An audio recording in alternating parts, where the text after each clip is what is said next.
تو پھر M Q M کے طور طریقے بھی اپنانے تھے اور وہ پیسہ بھی وصول کرنا تھا۔ لہٰذا انہوں نے اس زمین کو جو ہے وہ شاید غیر پارلیمانی لفظ ہے، تاڑ لیا یا تاک لیا یا تلاش کر لیا۔ انہوں نے ریلوے کا یہ پلاٹ جو تھا وہ تلاش کر لیا، اور سندھ حکومت کے جو ڈپارٹمنٹس ہیں ان کا یہی کام ہے، سندھ حکومت کا یہی کام ہے کہ ایسے لوگوں کو پیٹرونیج کرتی ہے، ان کے ساتھ مل کے زمینوں پہ قبضے کروا دیتے ہیں۔ بعد میں سپریم کورٹ کے باہر کھڑے ہو کے چیف منسٹر صاحب کہتے ہیں کہ جی ہم تو عمارت گرانے کے حق میں نہیں ہیں، ہم تو ان مظلوموں کے ساتھ ہیں۔ نہ کبھی وہ ایس بی سی کے افسران کے خلاف کارروائی کرتے ہیں، نہ اپنے وزراء کے خلاف کارروائی کرتے ہیں۔ لہٰذا ان سب نے مل کے اس پلاٹ پہ قبضہ کر لیا اور تعمیرات شروع کر دی۔ یہ سب کیسے ہوا؟ یہ آج ہمیں بتایا ہے سپریم کورٹ کے ججز نے۔ سندھ حکومت تو کسی غلط کام کو روکتی ہی نہیں ہے، اس لیے یہ ہمیں اطلاع کہاں سے ملتی ہے؟ یہ بھی ہمیں آج سپریم کورٹ کے ججز کی مہربانی سے پتہ لگا کہ یہ کیس کیا ہے۔ اب میں آپ کو بتاتا ہوں کہ سپریم کورٹ کے عزت مآب ججز نے آج کیا فرمایا ہے اس پلاٹ کے حوالے سے۔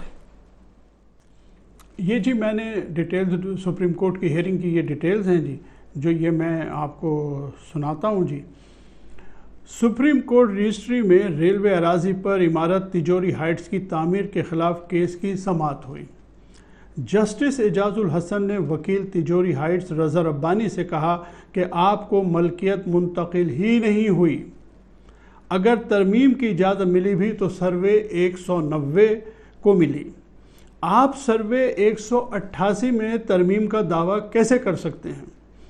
آپ ایک پراپرٹی کی جگہ دوسری پراپرٹی کا ایڈریس کیسے لکھ سکتے ہیں؟ رضا ربانی نے کہا کہ زمین سندھ حکومت نے پرانے مالک کو الاٹ کی تھی۔ جسٹس اعجاز الحسن نے کہا کہ زمین کسی کی بھی ہو مگر فی الحال آپ کی نہیں ہے۔ چیف جسٹس نے کہا کہ یہ طے ہو چکا ہے کہ عمارت غیر قانونی ہے، دستاویزات میں بھی رد و بدل کیا گیا ہے۔ آپ پیسے دے کر ریونیو سے کچھ بھی کرا سکتے ہیں۔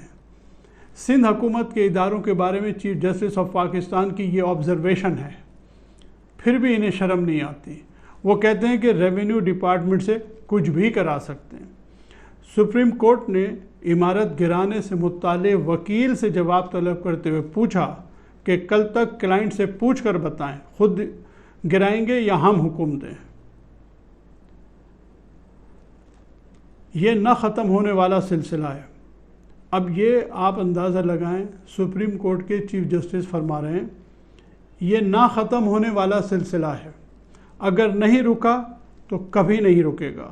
جو بھی اسٹرکچر ہے ہم ڈیٹونیٹر سے گرانے کا حکم دیں گے۔ جج صاحب کے ریمارکس کیا تھے؟ زمین کی منتقلی کا طریقہ کار ہی غلط اختیار کیا گیا ہے۔ یہ بلڈنگ بھی فارغ ہو گئی۔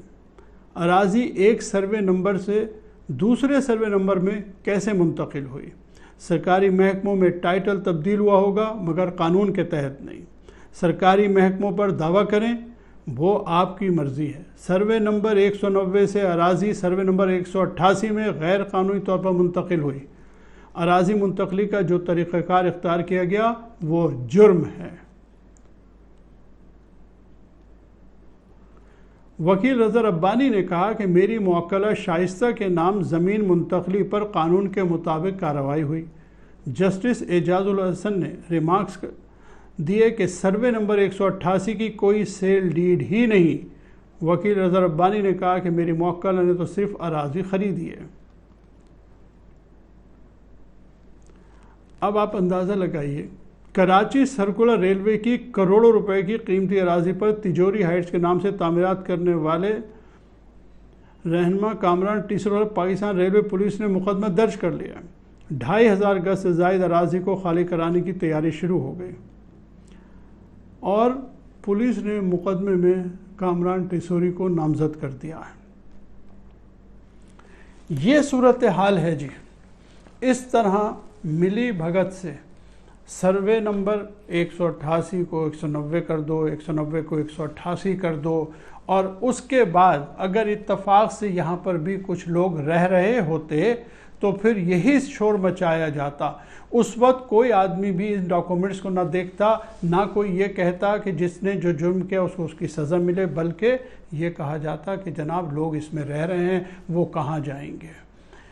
میں پھر اپنی بات پہ قائم ہوں۔ نسلہ ٹاور کے حوالے سے میں نے جو کچھ کہا تھا، جو کچھ عرض کیا تھا، بہت سارے دوستوں نے کمنٹس میں مجھ سے کہا کہ کوئی بھی یہ نہیں کہتا کہ نسلہ ٹاور کو گرنا چاہیے، آپ کیوں کہہ رہے ہیں؟ دیکھیے، میں نے تو 2 دن پہلے بلکہ 1 دن پہلے کل میں نے کہا تھا، اور آج سپریم کورٹ کے چیف جج صاحب بھی یہی کہہ رہے ہیں کہ یہ سلسلہ تو کبھی بھی نہیں رکے گا۔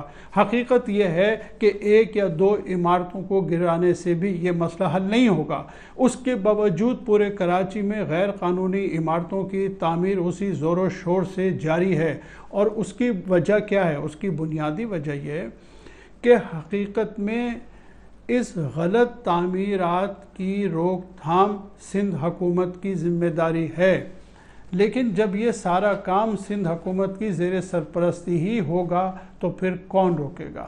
ہم نے آج تک کبھی بھی وزیر اعلیٰ سندھ سے یہ نہیں سنا کہ انہوں نے کراچی میں غیر قانونی تعمیرات کے حوالے سے کوئی پریس کانفرنس کی ہو۔